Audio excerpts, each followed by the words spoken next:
जागरणजोश.com के इस वीडियो में आप सभी का स्वागत है। मैं हूं सैयद सोबान।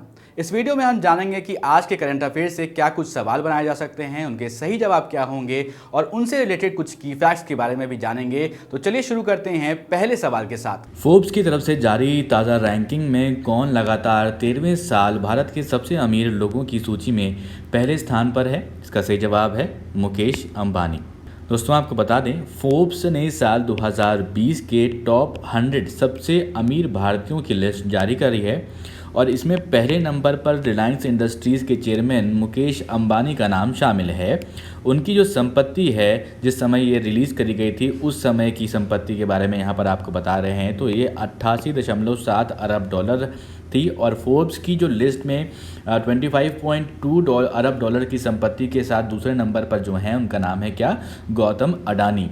तो ये दूसरे नंबर पर हैं। वहीं तीसरे नंबर की बात करें तो शिव नादर जो हैं उनको शामिल किया गया है। इनकी संपत्ति 20.4 अरब डॉलर्स है। अब बढ़ते हैं दोस्तों अपने अगले सवाल की तरफ। सवाल है कि हाल ही में किस केंद्रीय मंत्री एवं एलजेपी जो पार्टी है उनके नेता का 74 वर्ष की उम्र में बीमारी के कारण निधन हो गया है? तो इसका जो सही जवाब है वो है रामविलास पासवान। आपको दोस्तों बता दें कि केंद्रीय मंत्री एलजेपी नेता रामविलास पासवान का निधन हो गया। वो 74 वर्ष के थे। रामविलास पासवान जो है पिछले कुछ समय से अस्वस्थ चल रहे थे और दिल्ली के अस्पताल में उनका इलाज भी चल रहा था।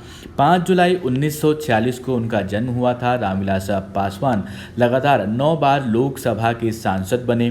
1977 के चुनाव में बिहार के हाजीपुर से उन्होंने रिकॉर्ड 5.5 लाख मतों से अधिक वोटों से चुनाव भी जीता था। उन्होंने 2005 में लोक जनशक्ति पार्टी का गठन किया और उस साल बिहार के हुए विधानसभा चुनावों में उन्होंने 29 सीटें जीतकर सबको हैरान कर दिया था। दोस्तों इस वीडियो में आगे बढ़ने से पहले एक जरूरी सूचना आप सभी के लिए। हमारी वेबसाइट जागरणजोश.com पर अगर आप करंट अफेयर्स पढ़ना चाहते हैं तो आपको अपने ब्राउजर में टाइप करना है www.jagranjosh.com, जिसके बाद आपको हमारी वेबसाइट का होम पेज नजर आएगा। इसके बाद आपको करंट अफेयर्स के टैब पर जाना है। ड्रॉप डाउन में आपको मंथ वाइज करंट अफेयर्स मिल जाएंगे, जहां आप मंथ के हिसाब से करंट अफेयर्स पढ़ सकते हैं। जब आप करंट अफेयर्स टैब पर क्लिक करेंगे तो आपको कुछ इस तरह से पेज नजर आएगा। अगर आप कैटेगरी वाइज करंट अफेयर्स पढ़ना चाहते हैं तो आप अपनी पसंद के हिसाब से कोई भी कैटेगरी चूज कर सकते हैं, जिसमें latest, national, international, sports, technology और इकोनॉमी जैसी कैटेगरीज मौजूद हैं। अब बढ़ते हैं दोस्तों अपने अगले सवाल की तरफ। विश्व बैंक ने चालू वित्त वर्ष में सकल घरेलू उत्पाद जीडीपी में यानी कि उसमें से निम्न में से कितने प्रतिशत गिरावट का पूर्वानुमान लगाया है? तो इसका जो सही जवाब है वो है 9.6%। दोस्तों आपको बता दें कि विश्व बैंक ने चालू वित्त वर्ष में सकल घरेलू उत्पाद में 9.6% की गिरावट बताई है, उसका पूर्वानुमान लगाया है। विश्व बैंक ने कहा है कि भारत की आर्थिक स्थिति इससे पहले के किसी भी समय की तुलना में काफ़ी ख़राब है। उसने ये भी कहा है कि कोरोना वायरस महामारी के कारण कंपनियों व लोगों को आर्थिक झटके लगे हैं और इसके साथ ही महामारी के प्रसार को थामने के लिए देश भर में लगाए गए लॉकडाउन का भी प्रतिकूल असर इस पर पड़ा है, जिसके कारण जो अनुमान लगाया गया है वो 9.6% की गिरावट का लगाया गया है। अब बढ़ते हैं अपने अगले सवाल की तरफ। सवाल है दोस्तों कि युद्ध सेवा मेडल पाने वाले पहली महिला निम्न में से कौन बन गई? तो इसका जो सही जवाब है वो है मिंटी अग्रवाल। तो दोस्तों अभी आपको बता दें कि IAF इंडियन एयरफोर्स का 88 जो है स्थापना दिवस मनाया गया। तो मिंटी अग्रवाल को एयरफोर्स डे पर ही युद्ध सेवा पदक से सम्मानित भी किया गया। वो पहली महिला हैं जिन्हें युद्ध सेवा पदक मिला है।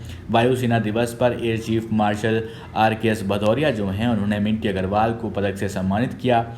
आपको ये याद होगा बालाकोट एयर स्ट्राइक हुई थी, उसकी कार्रवाई में स्क्वाड्रन लीडर मिंटी अग्रवाल ने उड़ान नियंत्रक की अहम भूमिका निभाई थी। तो आपको ये यहाँ पर ध्यान रखना है कि मिंटी अग्रवाल एयरफोर्स डे पर उनको जो है युद्ध सेवा पदक से सम्मानित किया गया है। अब बढ़ते हैं अपने अगले सवाल की तरफ। विश्व डाक दिवस यानी वर्ल्ड पोस्ट डे निम्न में से किस दिन मनाया जाता है? तो इसका सही जवाब है 9 अक्टूबर। आपको बता दें दोस्तों कि विश्व डाक दिवस हर साल 9 अक्टूबर को मनाया जाता है। डाक सेवाओं की उपयोगिता और इसकी संभावनाओं को देखते हुए ही हर साल 9 अक्टूबर को विश्व डाक दिवस यूनिवर्सल पोस्टल यूनियन की ओर से मनाया जाता है। तो इस बात को आपको ध्यान रखना है कि इसकी ओर से मनाया जाता है, तो ये यूनिवर्सल पोस्टल यूनियन की तरफ से मनाया जाता है। विश्व डाक दिवस का उद्देश्य यह है कि ग्राहकों के बीच डाक विभागों के उत्पाद के बारे में जानकारी दिया जाए, उन्हें जागरूक कराया जाए, डाकघरों के बीच सामंजस्य स्थापित किया जाए। और विश्व डाक दिवस इतिहास जो है, उसका जो इतिहास है वो 1840 से शुरू होता है। ब्रिटेन में सर रॉलैंड हिल एक नई व्यवस्था को उन्होंने शुरू किया था, जिसमें पत्र तैयार किए जाते थे। उन्होंने ये भी नियम बनाया था कि स्थानीय सेवा के विशेष वजन के लिए एक तय शुल्क लगेगा। अब बढ़ते हैं अपने अगले सवाल की तरफ।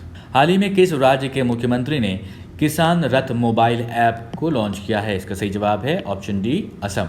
आपको बता दें दोस्तों, असम के मुख्यमंत्री सर्बानंद सोनोवाल उन्होंने राज्य में आयोजित एक कार्यक्रम के क्रेता विक्रेता नेटवर्क को बढ़ावा देकर कृषि उत्पादों की समस्या पर बिक्री की सुविधा के लिए किसान रथ मोबाइल ऐप लॉन्च किया है। आपको बता दें दोस्तों कि जो मुख्यमंत्री सर्बानंद जी हैं, उन्होंने कहा कि इस ऐप से असम के किसानों के लिए देश भर में उनकी उपज का अधिकतम लाभ प्राप्त करने के लिए कृषि व्यवसाय को बढ़ावा देने के लिए एक नया वाहन होगा और ये उनके लिए काफ़ी कारगर साबित हो सकता है। तो दोस्तों, ये वो सवाल जिसका जवाब हमने आपसे पिछले वीडियो में पूछा था। सवाल था कि केंद्रीय मंत्रिमंडल ने हाल ही में भारत और किस देश के बीच में साइबर सुरक्षा के क्षेत्र में सहयोग को लेकर समझौते पर हस्ताक्षर को मंजूरी दी है? तो इसका जो सही जवाब है वो है जापान। आप में से बहुत सारे लोगों ने इसका सही जवाब दिया है। आपको बता दें दोस्तों कि केंद्रीय मंत्रिमंडल ने भारत और जापान के बीच में साइबर सुरक्षा क्षेत्र में सहयोग को लेकर एक समझौते पर हस्ताक्षर को मंजूरी दी है। बयान में कहा गया है कि समझौता आपसी हित से जुड़े क्षेत्रों में सहयोग को बढ़ावा देगा। इसमें अन्य बातों के साथ साथ साइबर स्पेस के क्षेत्र में क्षमता जो है निर्माण, साइबर सुरक्षा खतरों या फिर घटनाएं और दुर्भावनापूर्ण साइबर गतिविधियों के बारे में जानकारी साझा करने के साथ साथ उनका मुकाबला करने के लिए बेहतर परिपाटियों को साझा किया जाएगा।